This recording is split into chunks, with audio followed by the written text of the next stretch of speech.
Good morning, good afternoon, good evening friends. Kevin Lopez back from Personal Tutor. Standard 11th Geography playlist आप लोग देख रहे हैं. Almost काफ़ी चैप्टर्स कवर करे हैं. आज हम एक नया चैप्टर शुरू कर रहे हैं friends. That is chapter 9 solar radiation, heat balance and temperature. Solar radiation क्या है? सन से जो रेडिएशन आता है, सन की जो रेज आती है, उसके साथ में कुछ रेडिएशंस भी आते हैं. हीट बैलेंस, हमारी अर्थ पे जो हीट के लेवल, टेम्परेचर के लेवल है, वो किस तरीके से बैलेंस होते हैं. एंड टेम्परेचर मतलब तापमान. सो पहला topic that we are going to understand today is solar radiation. What exactly is solar radiation? अब हमें एक चीज़ पता है कि हमारी जो अर्थ है ये सन से एनर्जी लेती है, लेकिन ये एनर्जी बहुत ही शॉर्ट वेवलेंथ में हमारी अर्थ की सरफेस तक पहुंचती है. अब जब कोई सी एनर्जी किसी शॉर्ट वेवलेंथ में पहुंचती है दोस्तों, तो फिज़िक्स का रूल है जो बताता है कि ये एनर्जी हो जाती है इनविजिबल. और इनविजिबल एनर्जी एट टाइम्स हमें रेडिएशन देती है, मतलब हमारे इंटरनल ऑर्गन्स वगैरह के लिए हार्मफुल होती है. इसका बहुत सिंपल एग्जांपल आप लोगों को देना चाहूँगा. आप सभी के घरों में माइक्रोवेव्स हैं. तो माइक्रोवेव्स जो होते हैं उसके अंदर आपको गैस पे जो खाना जिस तरीके से पकता है वो नहीं दिखता है फ्रेंड्स. माइक्रोवेव के अंदर एनर्जी इतनी शॉर्ट वेवलेंथ में हो जाती है, इसलिए उसका नाम माइक्रोवेव है कि वो बिल्कुल अदृश्य हो जाती है. बट आप अंदर उस रिवॉल्विंग खाने को पकते हुए और उस खुशबू को भूल नहीं सकते हैं. So a very good example here of short wavelength is that the wavelength, the radiation, solar radiation जो होता है वो बहुत शॉर्ट वेवलेंथ में हमारी अर्थ की सरफेस पे आता है. यस, इफेक्ट करता है एनर्जी के फॉर्म में. और ये जो वेवलेंथ है ये कन्वर्ट होती है एक प्रोसेस में जिसे कहते हैं इंसुलेशन. मतलब ये इंसुलेटर के समान हमारी अर्थ को गर्म करने लगती है, हम लोगों पे इफेक्ट होने लगता है. अब अर्थ के बारे में जान लेते हैं. अर्थ हम लोगों ने बचपन से सुना है इज अ स्फेयर. थोड़ी बड़ी क्लासेस में आके हमको ये पता चलता है that earth is not a perfect sphere but it's a geoid. Geoid मतलब एक ऐसा गोल मास जो परफेक्ट स्क्वायर नहीं है, परफेक्ट स्फेयर नहीं है, लेकिन हाँ थोड़ा सा उसका शेप प्रेस्ड है, मतलब वो पोल्स से दबी हुई है, बाकी फैली हुई है. अब अर्थ को अगर हम देखें, अर्थ पे एनर्जी फ्लो कैसे आता है? बहुत कम आता है, शॉर्ट वेवलेंथ में आता है, लेकिन ये बहुत कम एनर्जी फ्लो की अगर हम एवरेज निकालें तो ये निकलता है 1.94 कैलोरी पर स्क्वायर सेंटीमीटर पर मिनट.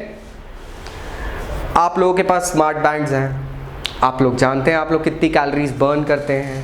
उससे आपको समझ में आ जाएगा कि 1.94 कैलोरी पर स्क्वायर सेंटीमीटर पर मिनट एनर्जी सन से अर्थ को मिलती रहती है. अब आप अर्थ का टोटल सरफेस एरिया देखिए और उस पे ये एनर्जी को मल्टीप्लाई करके देखिए 1.94 कैलोरीज. तो भैया हमारी अर्थ तो बड़ी हट्टी कट्टी है, उसका पेट हमेशा भरा रहता है. अब ये जो एवरेज एनर्जी इनटेक है ये साल भर में बढ़ता और घटता रहता है. Y?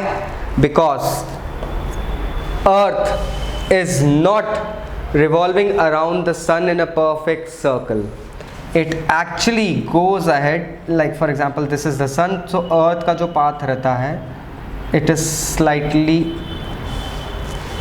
Different. It's not a perfect sphere. So हम जानते हैं कि अर्थ सन के चारों तरफ एक सर्कल में घूमती है, एक वेव फॉर्म करती है, लेकिन ये रेवोल्यूशन जिसे कहा जाता है ये साल भर में चेंज हो रहता है. For example 4th of July. अब 4th of July what is that? It's independence day of America. 4th of July को अर्थ सन से 152 मिलियन किलोमीटर्स दूर रहती है. लाइक ये सिचुएशन.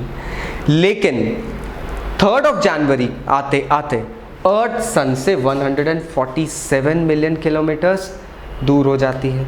तो मतलब ये है कि अर्थ सन से पास भी होती रहती है, दूर भी होती रहती है। अब 4th जुलाई को जब earth is farthest from the sun, that phenomenon और that day is called aphelion. And 3rd Jan को जब it is 147 million, the closest to the sun, it is called perihelion. अब ये एफिलियन पेरिलियन आपको समझ में आ गया है।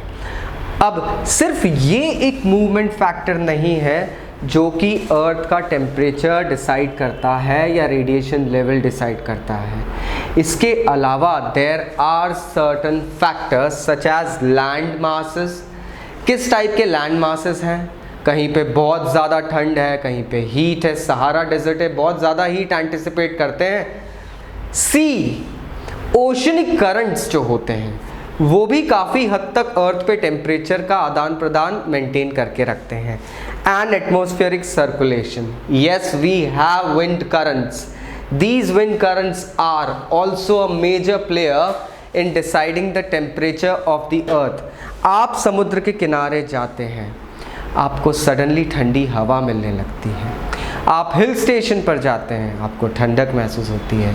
वहीं पे अगर आप एक रेगिस्तान में या एक बैरन प्लेन लैंड पे खड़े हैं, दूर तक रोड है, हाईवे पे खड़े हैं, आपको हीट ज़्यादा लगने लगती है। So these are certain aspects that actually go ahead and decrease or increase the intake of the solar energy and insulate them and use them.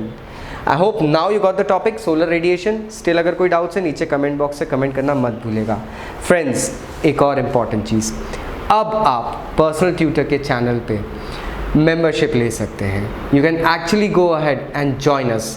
इसके बदले you will be getting unlimited sessions from your favorite teachers, you'll be getting doubt clearing sessions, you'll be getting personalized notes for yourself and बहुत सारे benefits.